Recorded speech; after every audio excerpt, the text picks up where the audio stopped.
Romo Cafe semalam. Baik, Katolik asli lah. Oh, Katolik. Ada Ya frater. dong. Dari Keuskupan Agung Medan. Ya, mau nyampaikan apa, Bu? Silakan.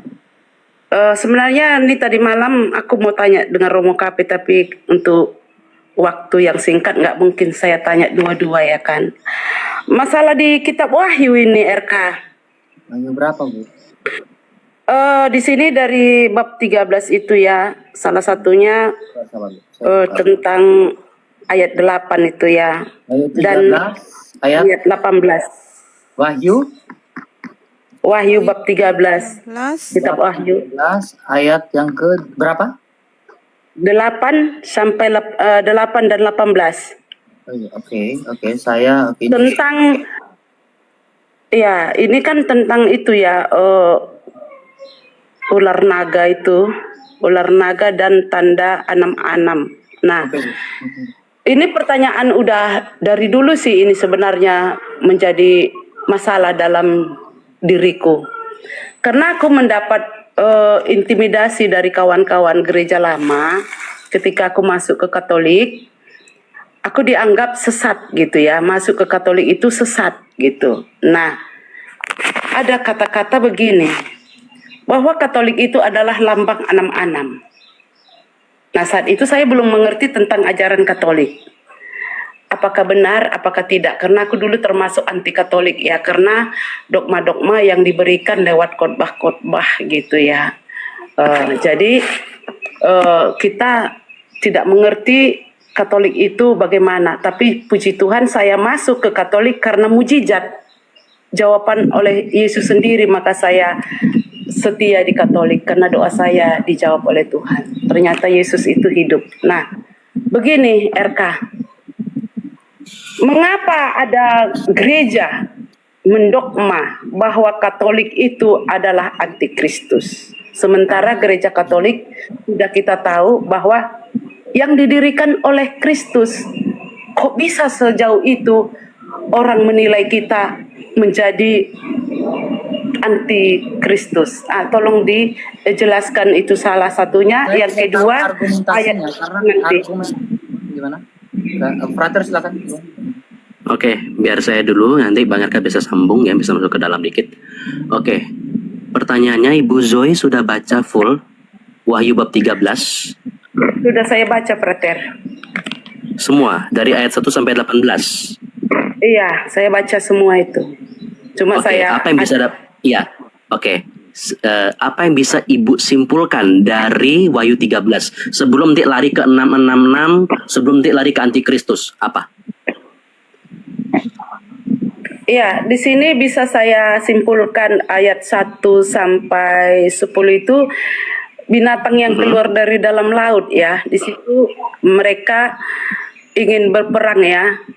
Mereka punya kuasa gitu, kuasa dan berperang dengan orang-orang kudus juga ya, para malaikat gitu. Jadi binatang yang keluar dari dalam laut ini, siapakah mereka sehingga mereka melakukan hal itu? Apa tujuannya melakukan itu? Dan ayat yang ke-8 mengatakan, dan semua orang yang diam di atas bumi akan menyembahnya, yaitu setiap orang yang namanya tidak tertulis sejak dunia dijadikan di dalam kitab kehidupan dari anak domba yang telah disembelih.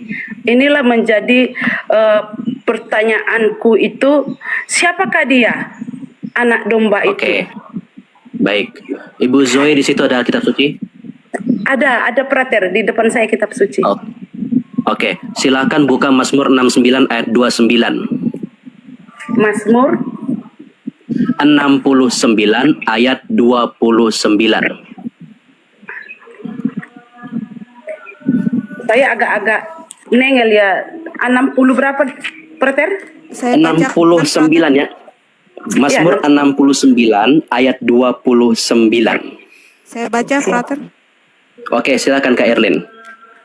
Biarlah mereka dihapuskan dari kitab kehidupan, janganlah mereka tercatat bersama-sama dengan orang-orang yang benar. Nah, kitab kehidupan. Di situ di ayat 8 tadi juga ada Titus kitab kehidupan? Di Wahyu tadi? Iya. Iya, ada frater. Tidak tercatat dalam Berarti itu kitab paralel? kehidupan. Iya, berarti Paralel. itu paralel. Terhubung Iya. maksudnya? Iya. Iya, berhubungan. Oke, ya. Oleh karena telah terhubung, nah sekarang kita lihat ya. Makhluk yang keluar dari dalam laut ya di bagian perikop pertama karena kita menggunakan yang LAI punya ya. Iya. Itu binatang-binatang yang di bagian dalam hidup mereka tertulis ya, hujat dan hujat dan hujat, betul? Betul, Seperti betul. di ayat 1. Iya. Nah, Baca dulu ayat 1. nanti akan saya larikan kemana-mana, tapi sebelum ke situ kita fokus dulu ya. Mazmur 69 tadi sudah dibaca ya. Nah, sekarang kita lihat pembandingnya yang lain tentang Filipi 4 ayat 3. Filipi Filipi. 4 ayat yang ketiga. Ya, Iya. Bahkan ku minta kepadamu juga, Sun Sugos, temanku yang setia, tolonglah mereka, karena mereka telah berjuang dengan aku dalam pekabaran Injil, bersama-sama dengan Clemens dan kawan-kawanku sekerja yang lain, yang nama-namanya tercantum dalam kitab kehidupan. oke. Ini penggambaran dari Rasul Paulus kepada rekan-rekan pekerjanya ya, rekan-rekan sekerjanya dia. Ya. Yang dimana nama mereka juga dicatat di dalam apa? Kitab kehidupan. Oke. Lalu sekarang kita buat titik hubung. Mazmur ke Filipi lalu ke Wahyu. Ya. Semua nama-nama dalam kitab kehidupan itu di dalamnya tertulis siapa-siapa. Itu untuk siapa?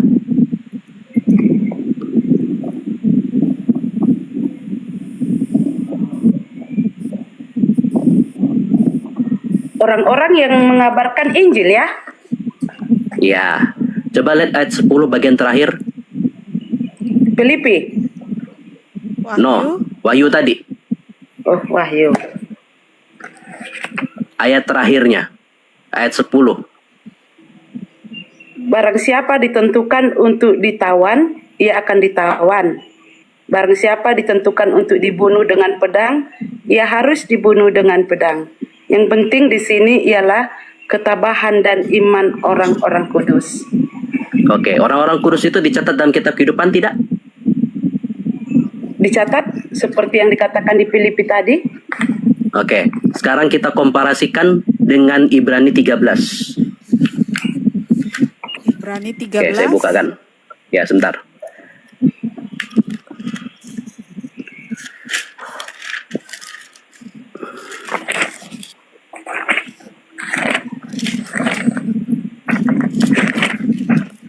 Waduh. Kota lain kudus itu mana? Ayat berapa, Pak? Oke, sebentar. Saya ingat dulu. Kota kudus. Ibrani 6.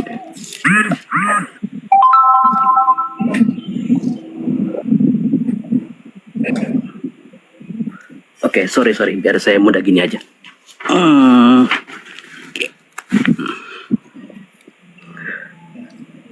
Oke, ke kota Allah yang hidup ya. Oke, sorry. Fokus ke Ibrani 2 tapi bukan Ibrani 13. Sorry. Saya salah. Kota Allah yang hidup ya. Kota Allah yang hidup.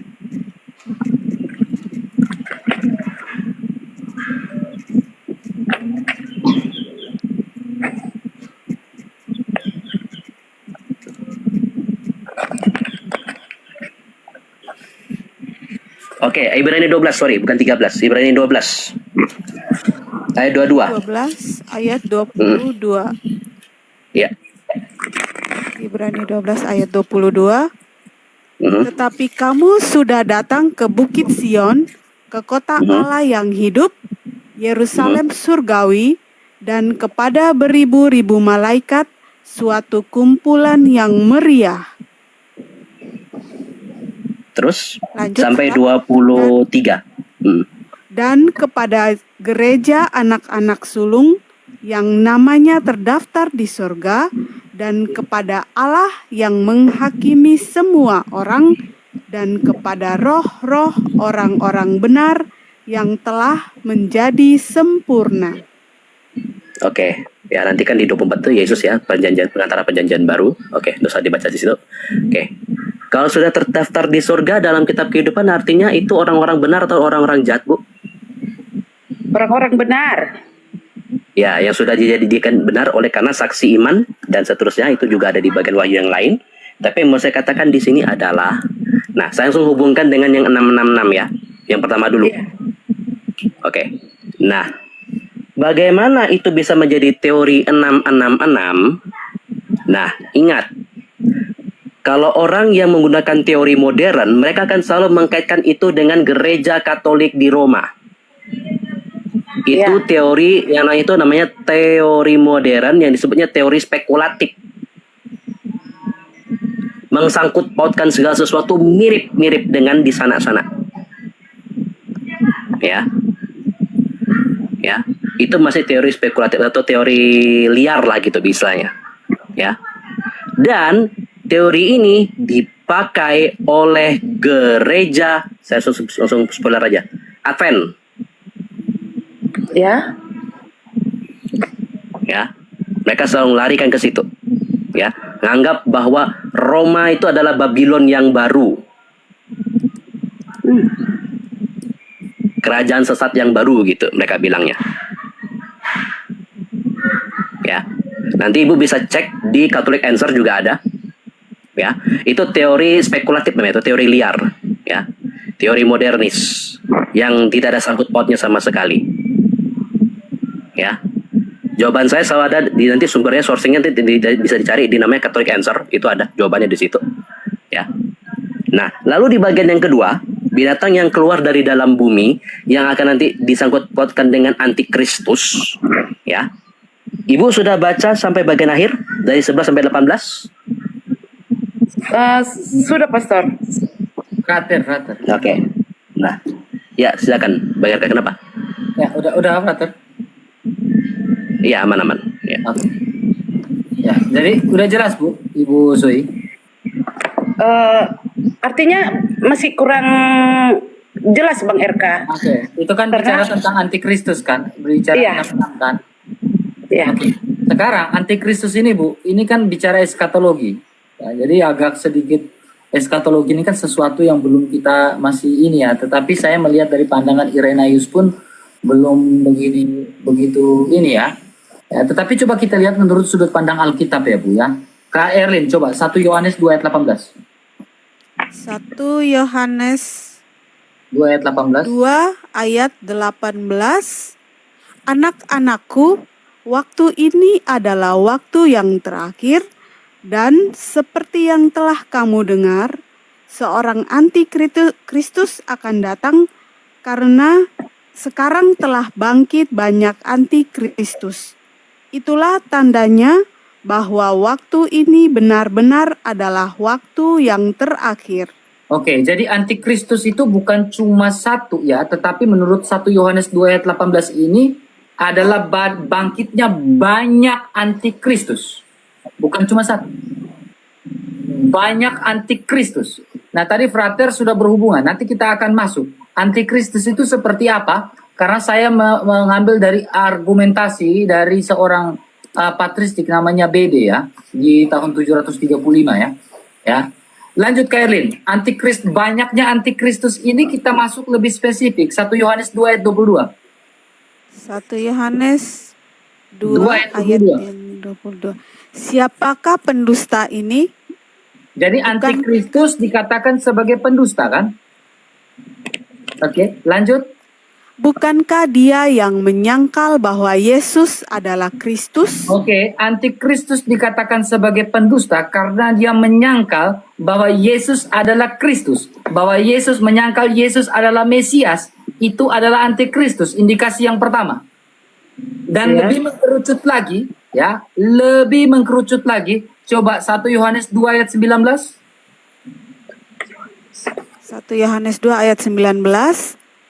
Memang mereka berasal dari antara kita, tetapi mereka tidak sungguh-sungguh termasuk pada kita.